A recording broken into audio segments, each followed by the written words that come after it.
Hari Om. Um, so, first of all, I'm happy to be here again.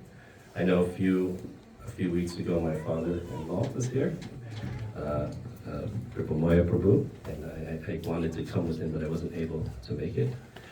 And unfortunately, my wife couldn't make it. And as I walked through the door, because one person was, Janvi's not here. So I'm sorry about that. Well, but I wanted to sing a kirtan. Unfortunately, it's not going to be as wonderful as Janvi's, but I hope we could have a wonderful discussion about Nityananda Prabhu. We had initially, the plan was that I would come back again, and they planned them like months in advance. So initially I thought there was a Bhagavad Gita verse, Rajavidya Rajaguhyam 92. Maybe I'll incorporate that. But a few days ago they said maybe we could speak about Nityananda Prabhu in light of Nityananda Trayodasi. Is everybody who here is familiar? Who knows who Nityananda Prabhu is? So there are many traditions, right? I mean, we're Gaudiya Vaishnavas. There is, Pushti Marg, there's Swaminarayan. Is anyone here from other, grew up in another Vaishnava kind of tradition, Pushti Marg or Swaminarayan or anything like that? Anybody? Who might not be familiar with Nityananda Prabhu. Is it? Okay, well, I hope that we could shed a little light on the special, the history of Nityananda Prabhu and the Gaudiya tradition, Chaitanya Mahaprabhu. And Nityananda Prabhu, actually, if you're a Gaudiya, there's like cycles. We have like our holiday cycles. We have Janmashtami. Everybody celebrates Janmashtami, but for Vaishnavas, we're like, well, the Balaram comes first. So we know in Balaram's is it Dwadasi? Or Balaram? Purnima. Balaram Purnima. When that comes, we know, okay, things are happening. After Balaram Purnima, then there's Janmashtami, and then there's Radhashtami. So that's at the end of every year, calendar solar year. But in the beginning of our solar year, we have our Gauranga Lila. So last week we celebrated the appearance of Advaita Acharya. Was that last week? Yes. Friday. And this week we'll celebrate Nityananda Trayodasi. Nityananda is Balaram in Krishna's Lila. So he is his older brother. So just like Balaram, he comes before.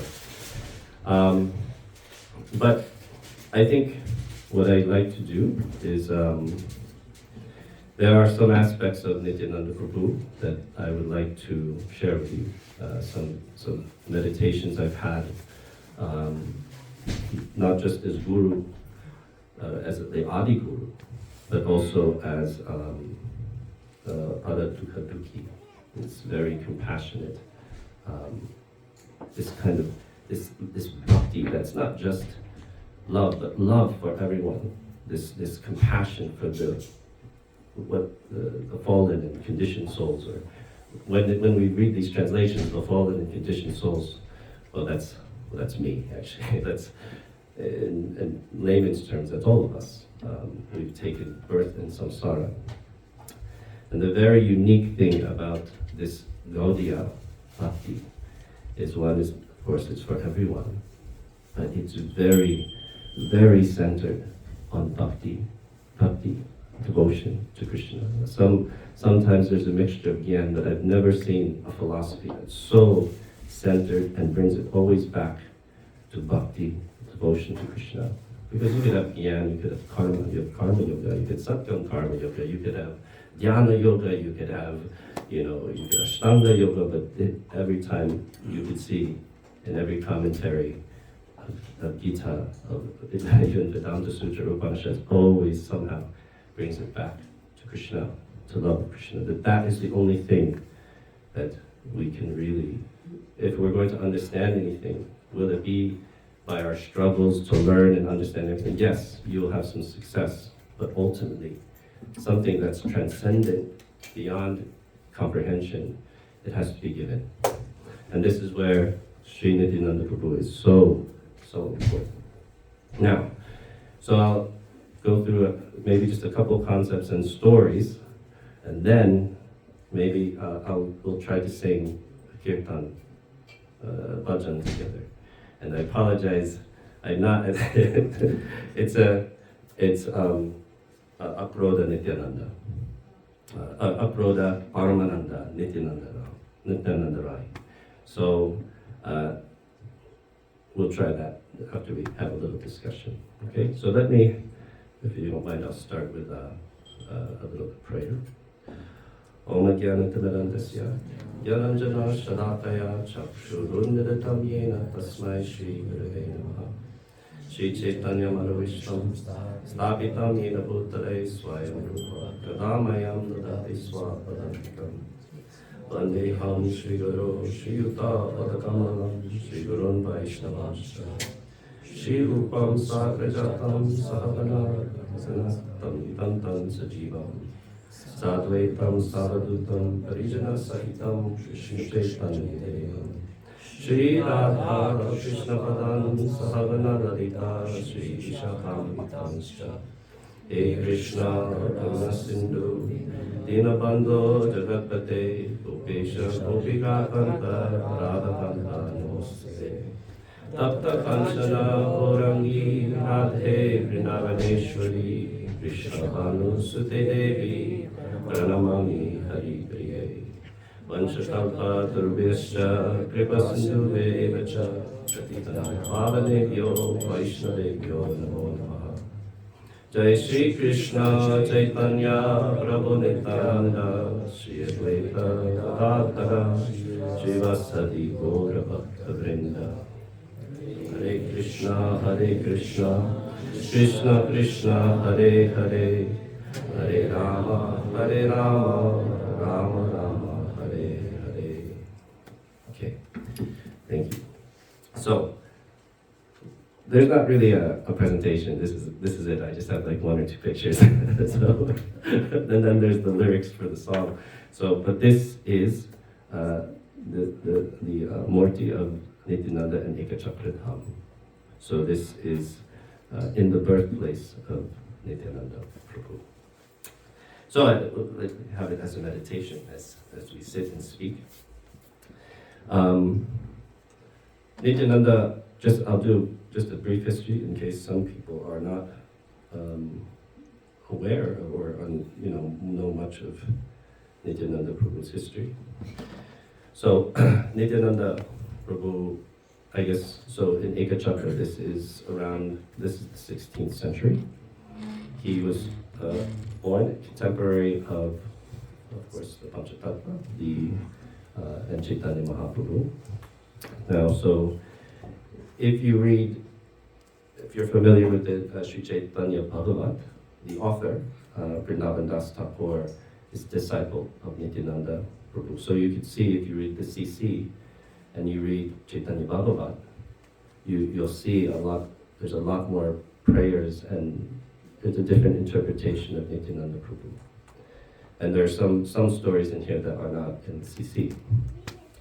But also, as I said, I may have mentioned last time, Vrindavan Das Thakur is such an incredible writer. It's just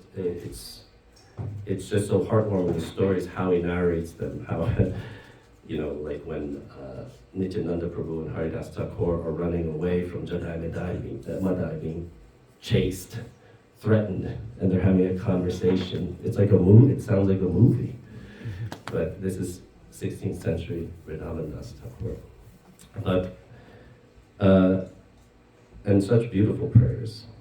But the story of Nityananda in here starts in the Adhikand part 2.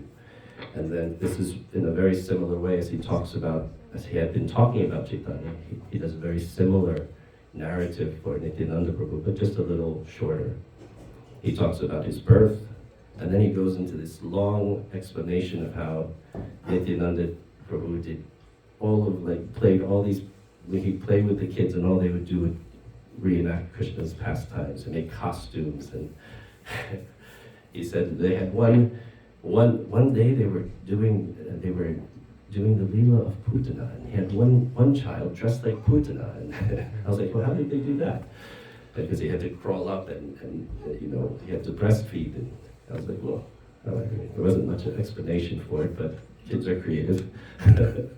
But so the story starts with that, his youth and all of these pastimes. And when somebody says, how do you know all these things? He just says, these are my pastimes. But interestingly, though, he doesn't play Balaram, he plays Krishna. But he, again, if you ever read also Bhagavatam, there's, even there are simultaneous leelas with Balaram. Even Balaram has his own rasa leela, his own dance. So most of his childhood is discussed this way, but it makes a distinct difference. At age 13, he meets a sadhu, a wandering ascetic, and he also becomes an ascetic, an avadut. So at 13 years old, he leaves the home. And there's difference if you're, I don't know, most people might not be concerned historically, but it's understood that this is Madhavendra Puri. Madhavendra Puri, who is the guru of Ishvara Puri, who is the guru who will become the Diksha Guru of Chaitanya Mahaprabhu. But the guru of Madhavendra Puri is someone named Lakshmi Pati Tirtha. So that's like a very traditional Madhva Sampradaya name, Lakshmi Pati Tirtha. So there's a lot of history. They know him. There's a lot of history for him. There's a lot of writing about him. But Lakshmi Pati Tirtha was a disciple of Vyasa Tirtha, who's one of the great Madhva scholars. There were, I think, Jaya Tirtha, Madhva, and Vyasa Tirtha. So he's a disciple of him, so there's information. But Madhavendra Puri, we have some. And Madhavendra Puri seems to have influenced many people. I found one book that I had that was from the Radhavallabha Sampradaya, and it lists as that he was also a disciple of Madhavendra Puri. It was very interesting. So he was a very interesting person, but historically there's not as much written about him as there are Lakshmi Pati Tirtha. So going back to Nityananda Prabhu, he leaves at 13, and for 20 years he travels. 20 years before he meets Mahaprabhu. And so he's a wandering ascetic for that amount of time. And so one of the things that maybe I'll just put a little structure here in the discussion. Won't be that long, right? We only have like 45 minutes or so, right? There's two aspects of Nityananda, who is, as we understand in the Gaudiya tradition, is not different from Balaram. Balaram is Krishna's first expansion, but he's also the Adi Guru. So first thing I want to talk about is the idea of the Guru, which is an idea, because I like, well, sometimes when I study, I want to be able to take away something. I want to be able to delve into it. And so the idea of the Guru, first of all, what do we know about the Guru? So here's Nityananda, he's the Guru of everyone. Balaram is the Guru of everyone. He's the Adi Guru. That I think is a little bit, that is a lot of like, cosmological explanation as kind of expansion of Krishna. But maybe I just bring it to the idea of what is Guru, and maybe I want to bring it out to anybody here, because I know sometimes we just sit and talk, but I want to be a little bit maybe interactive. Would anybody like to venture a definition of a Guru? Actually, I want to pick a young person and an older person. how about one of the young guys? Would you have a venture or a definition of what guru? How would you define guru?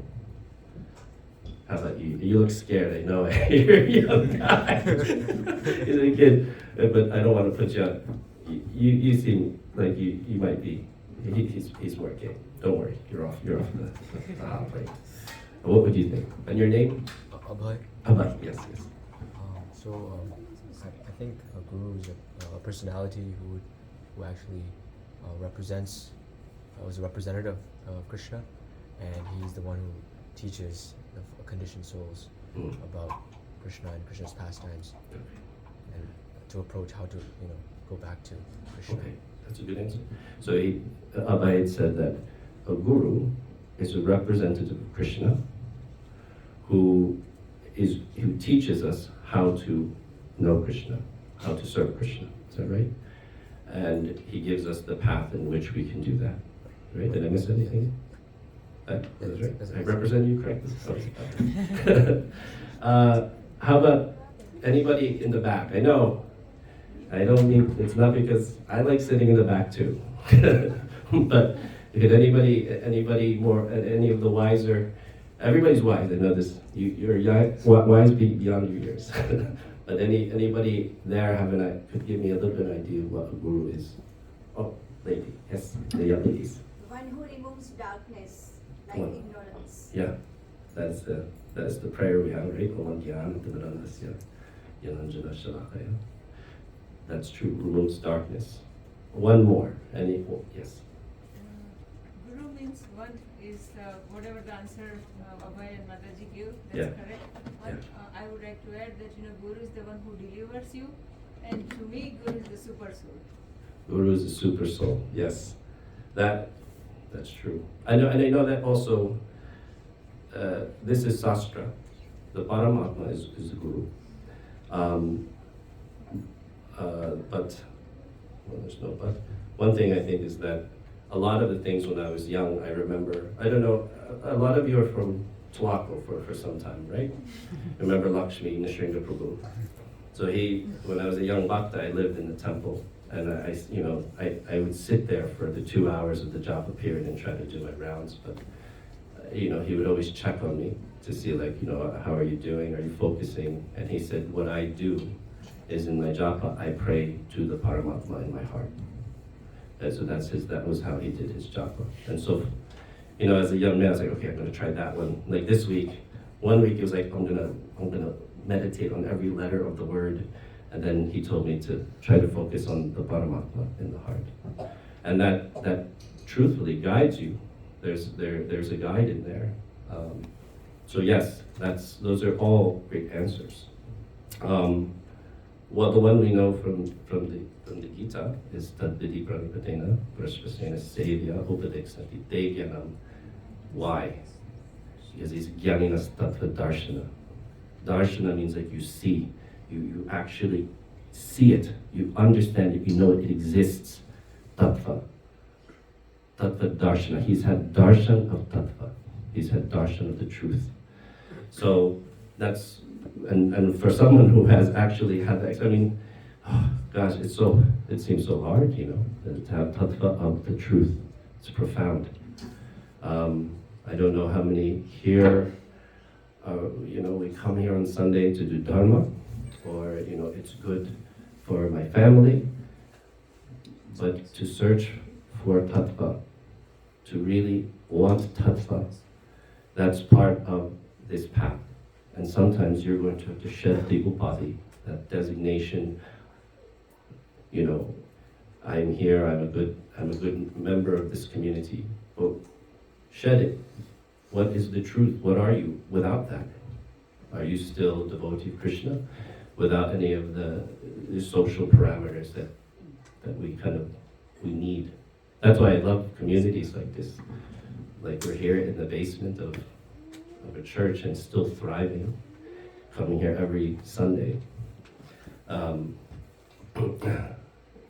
I just like that. It's like a very ground. It's just people movement. You organize all of this every week.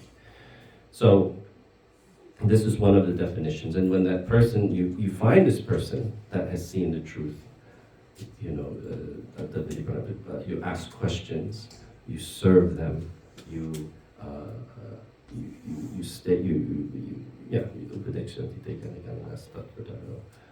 serve them and you inquire about the truth from them. So that's one, and then of course an Upadeshamrita Vachavegam Manasukrodavegam Jivavegam Uttarapastavegam Etandegam Yo Vishahetadira Sarvam Abhimam Pratibim Shishya. So someone who has the control. Okay, but that's the other question. Okay.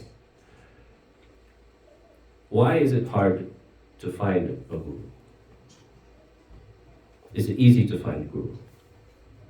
Is it easy to just trust someone and say, well, I trust the advice you're going to give me? Is that something that, obviously that's not something that's not about one institution or another, that's across the board. To find a teacher and to not have, to have your heart broken, you know, to see that, you know, I mean, it happens in our community, but I'll, just for the sake of things, and say that the Catholic Church has had their issues where they had priests who they could not trust. And these are the people that we should trust, but we're in Kali Yuga and there's so many people who are not trustworthy. How do we know we can trust a person? I mean, in one sense I said the verse, but it is a bit more than that. But does anybody have an idea about that? Any thoughts on that? How can you look at a guru and say that this is a person who is a true guru? Well, we said a lot of things. One thing you said, Abai, is that they're not directing you to them only. Just serve me and I'll take care of you. They're just a window. They're going straight to Krishna. That's what you said. Teaches you about Krishna. Teaches you how to know Krishna. So a guru is someone who doesn't put themselves in the center. There's one explanation. Does anybody else have any thoughts on that? Yes? Guru is someone who does not think of anything else other than Krishna. A guru, yes. A guru is a person who does not think about anything else other than Krishna, because they've had the Tattva Darshana. I mean, there's what to live for. You've had darshan of Krishna. It changes your life. You see the truth. Once you see, you ever do that? Once you see something, you can never unsee it. That's the truth. Like you won't want to just do all of the things, or at least you'll really have to think about it. If you've seen something that you're like, I can't live this life like this anymore. Yes? Guru always thinks that he is a servant of Krishna. Guru always thinks that he is a servant of Krishna. Yes. Yeah. And yes. Rupa Goswami said about Haridas Thakur, and his prachar and his achar were the same. So therefore you're fit to be guru for the whole world. You're preaching and you behave the way you preach. Therefore you're fit to be guru for the whole world. Yes. So your prachar and achar are the same. What you say and what you do match. That's why I had brought up Vachavegam Manasukrodavegam. Because sometimes it seems like, well, that's a bit austere. You know, like you have to go through this vairagya. But it's to keep you honest. My Guru Maharaj says, he says that like the four regulative principles, he calls them the four principles of cognition. That means that, you know, no intoxication, no sex, no gambling, no meat eating. Some people just look at that and say, well, what kind of fun can you have? Like, what life is that? But he says, if you want to know something, you have to kind of live a true life. And it means that you're living an examined life. An unexamined life is not worth living, right? That's what Socrates says. So these principles, Vachavegam, Manasukrodavegam, it's not just like suffering. There are Jain saints, they sit in the cave. That's some of the saints. There are these areas of India where Jain saints sit in caves and They will fast until they die. That is a practice. And not, I think that's brave. I think that's incredible. But, make sure, we also have to make sure that we're not just doing it without connecting it to tattva. That's why those two verses for me were kind of connected. So, Nityananda Prabhu is the Adi Guru. And I wanted to share with you, I think my computer's gonna die. So, unfortunately, I was using it earlier, and I think battery's dying. So I don't know if we'll be able to sing the song unless we could all pull it up on our phones.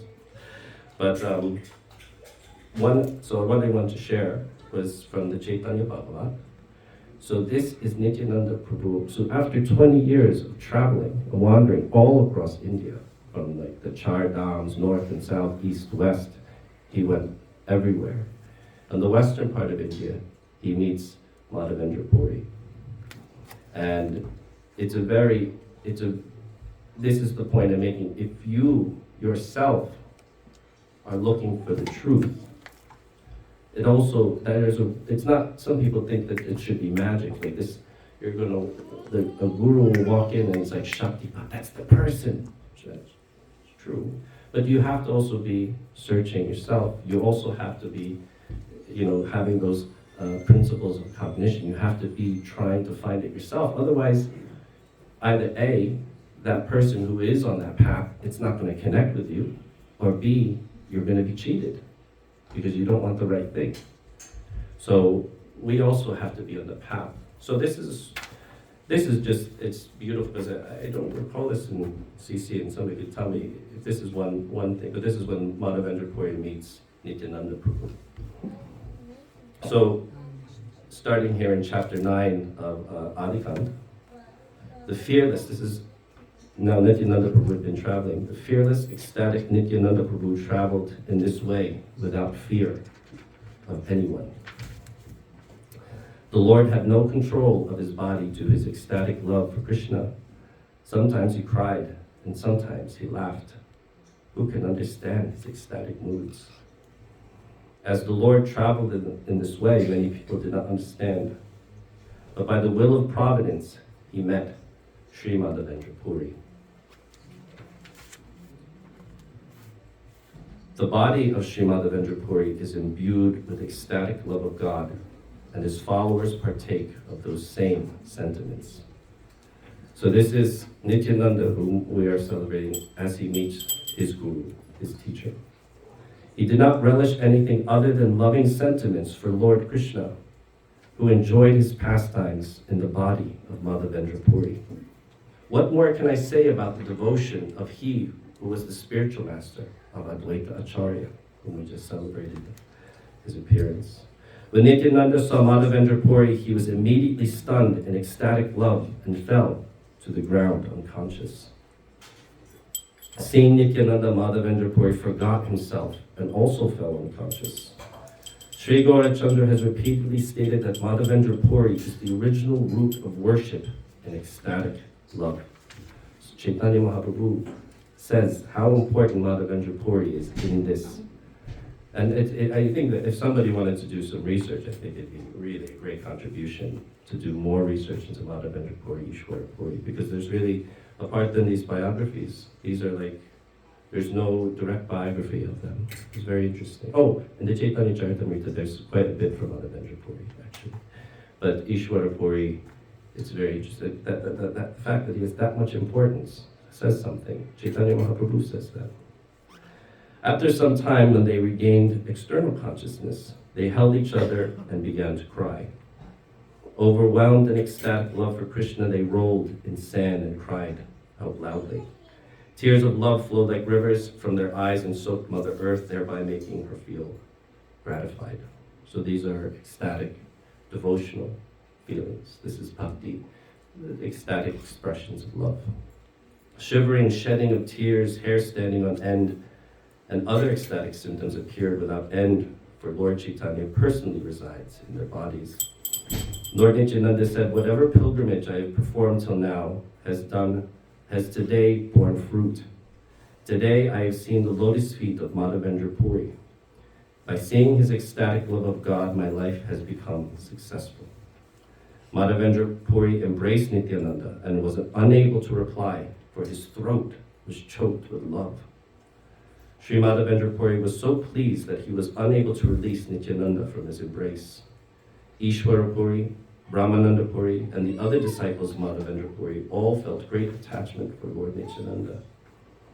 They had previously come across many sadhus, but they had never seen such devotional symptoms.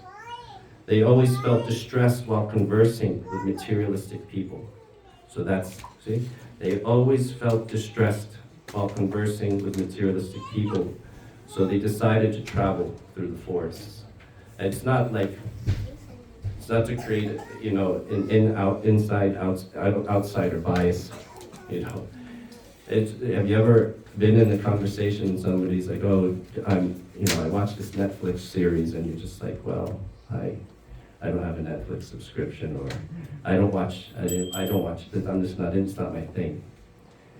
It's not like such a, we used to say, oh, these people are, maybe a little bit too harsh. We say, oh, that person's a karmi or something like that.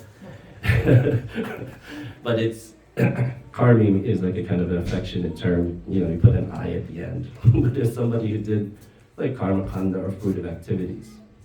But it's not that. I mean, this is my sister. This is my family. They're like, oh, Ken, that's my, you should watch this.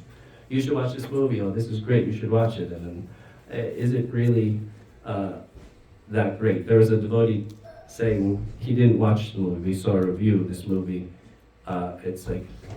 It's new. It's out now, and this couple meet each other, and the young girl was a cannibal, and she met this other boy who was also a cannibal, and at the end, as some kind of like expression of love, he's like, okay, you could eat me. And I think that the name of the movie is and your bones too, or something like, and the bones too, which is this is, and then the New York Times gave incredible reviews, and it's like, yeah, that's why I was like, well, that's cool. Like, I can't connect with it. So the quote unquote we call materialistic people or karmis, it's just you're in a culture that we don't get. We were raised in a certain way. We live a certain lifestyle. It just doesn't connect. I'm not trying. I don't vilify. It's just I can't connect. And so I don't know. If I watched it, I don't think I'd give it the New York Times review. I'd be like, why would you waste money on this? So, but I mean, I'm sure it has some kind of dark humor, which I think he probably appreciates. But this is, they always felt distressed while conversing with materialistic people, so they decided to travel through the forest. But when they met each other, that's why they cried. Here's someone who gets it. This is like, you get me. This is what's important to me. It's important to you. So we have that with the Sangha. We have that with devotees. But maybe you could have that with a guru, a teacher. And it doesn't have to. Sometimes I know when I first met my guru, it was like he's in an office and he's like the GBC chairman. I felt like this awe. But I met so many, now, I see him in a different light. But I also have so many Shiksha gurus who've given me so much practical advice about my life that I'm indebted to them. I feel that guru-disciple relationship, but it doesn't have to always be grand. It could be just someone you met that cares about the things that you care about. And if you care about spiritual life, that is a guru. So they always felt distressed while conversing with materialist people, so they decided to travel through the forests. Now, with this meeting, their distress was mitigated, and their love for Krishna was aroused. So not only is it mitigated, now I don't have to worry about there, no more distress, but now I could build. Now, before, sometimes when you meet people who are in the same field as you, and you talk the same language, you don't have to spend all that time explaining the backstory of something. Now you could build on it. So that also is the role of the guru. You've met someone, now you could build this spiritual life. You could build a knowledge of Krishna, an understanding of Krishna. So an understanding of Ishvara, of God, an understanding of the Atman, of who we are. So these are all things that kind of the fruits of a real relationship, of a relationship based on tattva. For some days, Nityananda Prabhu traveled with Madhavendra Puri and relished discussing topics of Krishna. The characteristics of Madhavendra Puri are most wonderful. He fell unconscious just by seeing a dark cloud. Dark clouds are always, to remind people that it's not blue, it's not black. It just captures that, and it triggers, like, oh, what is that? The beauty of it. Out of love for Krishna, he would day and night laugh, cry, and exclaim, "Hi, hi," almost like a drunkard. Lord Nityananda was intoxicated with loving sentiments for Govinda. He would laugh loudly and sway to and fro with love of God. Madhavendra's disciples constantly chanted the name of Hari as they observed their extraordinary symptoms of love. The two forgot whether it was day or night in their absorption of ecstatic love for Krishna. Although they remained together for a number of days, they considered that time hardly a moment. It passed by very quickly. But not only does that relate, if you have a good relationship, whether it's with friends, Shiksha Guru, or Guru, Madhavendra's disciples constantly chanted the name of Hari as they observed extraordinary symptoms of love. You inspire other people. You inspire other people to speak about where they're from and what they care about. Who can know all the incidents that took place between Nityananda and Madhavendra Puri? Only Krishna can know. That's how connected it was. It was just Madhavendra Puri, Nityananda Prabhu, Krishna. That's how connected this Sangha was.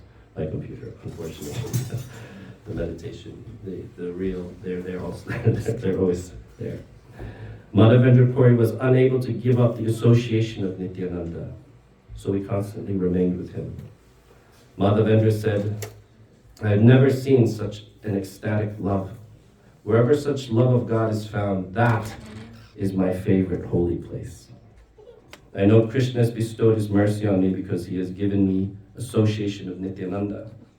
Wherever Nityananda's association is found, that place is most sacred and completely transcendental.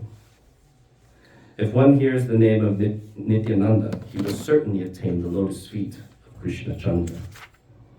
If one has the slightest envy for Nityananda, he is never favored by Krishna, even if he appears to be a devotee."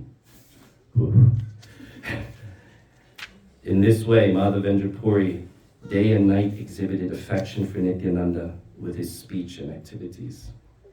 Nityananda considered Madhavendra to be his guru and nothing less. These two greatly learned personalities did not know whether it was day or night due to their ecstatic love for Krishna. After staying with Madhavendra Puri for some days, Nityananda left for Setubandha, which is Rameshwaram. Setubandha. Therefore, a devotee's feelings of separation for the Lord maintain his life. Otherwise, how could such intense feelings be tolerated if one were in external consciousness? So this is the relationship between Nityananda and Madhavendra Puri, his guru. It's an example, of course, it's Leela, but that is, there is insight that can come from Nityananda Prabhu's life. And so that relationship between Madhavendra Puri, and of course, Nityananda Prabhu is like Vishnu Tattva, he's Ishvara, and I think Madhavendra Puri is he's Jiva, not just, but Jiva. So there's that, God, and it's a bit of a reverse. It's almost like Arjuna and Krishna. Krishna was God, and he was driving the chariot. Madhavendra Puri is the guru of Nityananda Prabhu, who is Ishvara. But the example is of the relationship between the guru and the disciple. Another part, I think I want to also speak about, how much time do we have here? 6:20, no, not much time. Maybe I could leave it at that. There's a great kirtan about, you could look it up on YouTube, Akroda Parmananda, Nityananda Rai. Radhanath Swami sings, it's nice also. Last time I was here, we spoke about that Jadai Madai, and it was Nityananda Prabhu from the beginning, who was complete, like, even though they were supposedly, as depicted in the Chaitanya Charitamrita, in Chaitanya Bhagavat, the worst. They were the worst people. Jadai Madai, they had a horrible reputation. But from the first day he met them, Nityananda Prabhu knew that they would become devotees. That is the compassion of Adi Guru also. That incredible compassion for what you might think is impossible. Sometimes we chaplains, I have patients who are they come from the jail, and there are a whole bunch of chaplains who go to jail, that we speak with people at jail. They're jail, prison chaplains. And it's that when I speak to them, some people, you can see there's a deep, no hope for transformation. And some people, you speak to them, they hope there's some transformation. But Nityananda Prabhu, there is no hope for transformation. Nityananda is Paradukkha Dukhi. Everyone is coming. We're all, as whether you think that's rational or irrational, doesn't matter. That is the overwhelming compassion of Nityananda Prabhu, Adi Guru. This is also the compassion of the Guru. So that was another thing that you will see in a person, that if you see a person as a teacher, that compassion should be coming out. That's another thing that you would trust, that love, that compassion. Because I was listening to a blog about a Christian church that had fallen apart overnight. And it became not about building a church, it became about having a 50,000 member congregation. And towards the end of it, that's all that mattered. And so in their heart, they're saying, no, we're bringing Jesus to people. But it wasn't about bringing God to people. It became about getting that number, or getting that building, or getting this, it causes, anyway, I mean, I know there's history, but sometimes the focus is lost. And that's why I like it, the community here, because you guys, it seems like you arranged and like, this is what we want. We want to focus on this, we want to build it from the ground up. So that the Guru is, you'll see that in them, that kind of, that sincerity to give Krishna, that compassion, overwhelming compassion. Prabhupada, 80, comes here 70 years old. I deal with a lot of people at 64, they're like, I'm retired. I don't want to do any of this stuff. I'm not getting on a boat. What do you get a boat? Is it a cruise? Why would they, go to the Lower East Side in the 60s? What? That's a horrible place to stay. But that was his drive, and it didn't just start in New York. It was in Vrindavan too. See some of the places, and in Delhi where he stayed, where the publications that he'd meet with people and the writing that he'd always do. That you look into this man. It's an understatement to say that I look at Prabhupada and say I trust him. But you could say that in some ways, like, yeah, do they need? Yeah, for me, I was like, well, he didn't need my trust. He's going to do it, and he's going to save everyone anyway. but that has to be there. That's really helpful for the relationship between the Guru and the disciple. Anybody have any questions? I didn't really. Yes. I have 2.5 questions. Okay. The first is, we say repeatedly that Nityananda is Adi Guru. So there's 5 rasas, or Vaishnavas, and the Gaudiya Vaishnavas concentrate on 4 rasas. My question, you think my loud voice needs this? My question is Nityananda the Guru for all the rasas?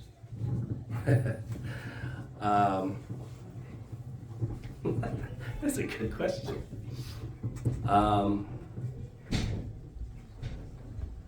Do you?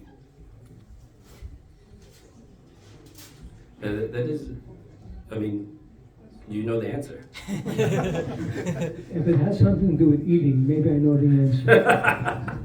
But I It's a know bit who controversial. There's some controversy. I do know who knows the answer. Bhakti Siddhanta Saraswati Goswami. Because he's explained that Nityananda is the guru for the 4 rasas, but the Madhurya ras, he's not. Srimati Radharani is the guru. But then Bhakti Siddhanta said a very important thing. He said that she never accepts anyone who's not recommended by Lord Nityananda. Okay. Yeah, So, I can see that. The interaction of the Leelas. I mean, that when you asked that, I was like, is this a? There is some controversy. You know, some people said one person has written that Prabhupada was a Sakya-ras. That was his, right? You're probably familiar with that. I was like, oh, are we going to go into that? And he said that person had also written, oh, that Madhurya ras has been overemphasized. There are other rasas and there are other meditations. And I was like, is that what that is? But your answer, Bhakti Siddhanta, that makes, I mean, that seems like a good answer to me, of all the 4 rasas except Madhurya. may I ask my second question? Oh God, I mean, the first one was so hard. You can answer your second question too. My question is, we always say that Lord Nityananda is not different than Lord Balaram. But isn't there one fairly significant difference? The Audarya? Well, the reason I asked it is because you were going to lead us in a particular bhajan by Lord Das. He cannot, we have no anger. No anger. That's actually, yes, thank you, Prabhu. And that is actually, because if you look at Krishna's Leela, and this is like fighting and just, fighting the demons, and they're liberated, but they're just like defeating the demons and fighting. And here's this great opportunity to get into a fight with 2 of the roughest guys in the neighborhood. And Nityananda gets hit, and he's bleeding. It says that, and the text describes his bleeding, and he says, no. But Chaitanya, he's like calling Sudarshan, but he's, no, that's not why we're here. This is different. We're not just battling demons. You're right. Please tell me more. No, but I have my other half of the question. That was just a lead-in. Yeah. So, because we say, okay, so he's a krodha, he doesn't get angry. Yeah. Except in the past on which Srivas Thakur, or not Srivas Thakur, but where the arrangement wasn't made for him to have some place to stay Right. and eat. Yes. And he goes and he kicks, I forget who it was, in the chest, and he's very angry at that. So here is somebody, a krodha, how do we understand that he got angry? Well, that only in the context of his devotee, or the devotee, that's one. But Because unless the question about a krodha, Paramananda, Nityananda Ram was answered, what's the difference? There'd be no reason to ask the second question is, that he did get angry. The answer is he doesn't get angry, that's the difference. Okay, but here he did get angry. That was the other question. But did he, I guess, he is Akrodha. I'm going to, that's Lochan Das Thakur. I trust that. One thing one of my teachers had told me, one of my gurus is a Shiksha guru, is a professor. He says the job of a theologian is to look at scripture and see where it conflicts. The theologian explains it and tries to understand it. I'm not a good theologian. I think I would trust that he's not angry, but I do think that he's protecting his devotee.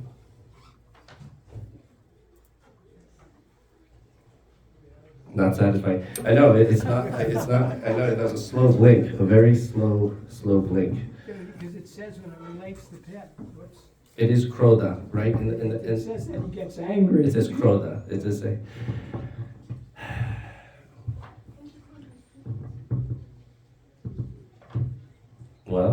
guess we should have sang that button, huh?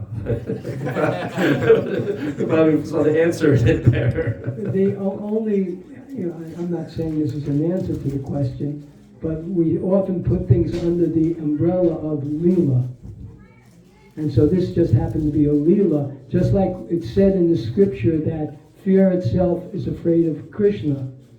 But we know Krishna runs away from Mother Jasoda, apparent contradiction. In my understanding of Gaudiya Vaishnava philosophy is that all contradictions are resolved in Krishna, and that the material logic, which says that this is right, if this is right, this can't be right, doesn't have this is Bhaktisiddhanta again, doesn't have access to the spiritual reality. It's true. I mean, what if it's just simply that Lochan Das Thakur wrote that song specifically in reference to that Leela? Then that's perfectly fine too. But that's a simple answer also. But yes, but I mean, that is a difficult answer for some people too, especially within philosophy, to say like, well, it's Leela. Okay. It's like, oh, everything's going bad. Okay, it's Kali Yuga. Tell that, Okay, all right. It's hard. Those are very. That is the answer. It is Leela. Yeah, there are a lot of aspects about this that like I said, I was trying to focus on aspects of the Guru that for me and my weakness need for rationality that I appreciated. But there are so many things that are not necessarily rational. I have a lot of questions. I mean, if you wanted, to go into the metaphysics of, okay, how is he the Guru? How is Balaram Guru? Is it because he's, is his relation to Anantashesh? Is it his expansions, the Chaturvyuha and all of that? But those are really great questions. I think they're meditations. I would just say one thing. It was Shivananda Singh who became near that, because Shivananda Singh was making the arrangements as the devotees were traveling from Bengal to Jagannath. Does he get angry? Very good questions. Does Nityananda get angry? Well, probably won't have the answer for that for the rest of my life. I do think those are things that we could ponder. I don't know if you do have, that is the answer, right? Leela. That's what you have that you can deliver, that you can say that this is what I think it is. Because the point you made was very nice. In face of preaching with Jogai and Madai, even though he was struck and bled, he didn't get angry. That's the example of a Kroda, Paramananda, Nityananda. This is just a Leela with devotee. He just brings out the glories of a devotee by being a little bit seemingly angry. The thing with Nityananda Prabhu is he's an avadut, and he does a lot of things that like jumping in, grabbing crocodiles, and running after kids, and off the beach. Like, he does a lot of very interesting things. He showed up one day at Mother Sachi's house, knocked on the door. They totally nothing. Wearing just a turban. Yeah, exactly. So he is also Nityananda. He's every time any philosophy, it's everything. Because like I remember talking to Vedantins and Advaita Vedantins and saying, okay, you have a weakness in your philosophy. You say that the relationship between Brahman and the world is anirvachaniya. It can't be spoken of, we can't speak of it. And I was like, that's a cop-out. And then he said, but you're a Chinta Veda, right? You can't think about Veda Aveda, right? I was like, okay, let's just maybe break for lunch or something, talk about it. There are, at some point, philosophically, we reach a point that what is immanent, there's theology, transcendent theology, and immanent theology. There's a theology about the world that we constantly discuss, and then transcendent theology, we can't perceive it. There's no way we can perceive transcendent theologies, or the transcendent aspects of theology. So it's kind of a cutoff. And so we make up terms, we say terms like anirvachaniya, achintya, duna, unthinkable, understandable. So we could continue to ponder it. I have no problem. I think it's responsible to continue to ponder it, but better to facilitate, if it's building your bhakti. If not, then it's just causing you stress. Then don't waste your time. There's so much more you could give your life to. Okay, is that all? Yeah. Thank you so much. Shri Nityananda Prabhu ki jai.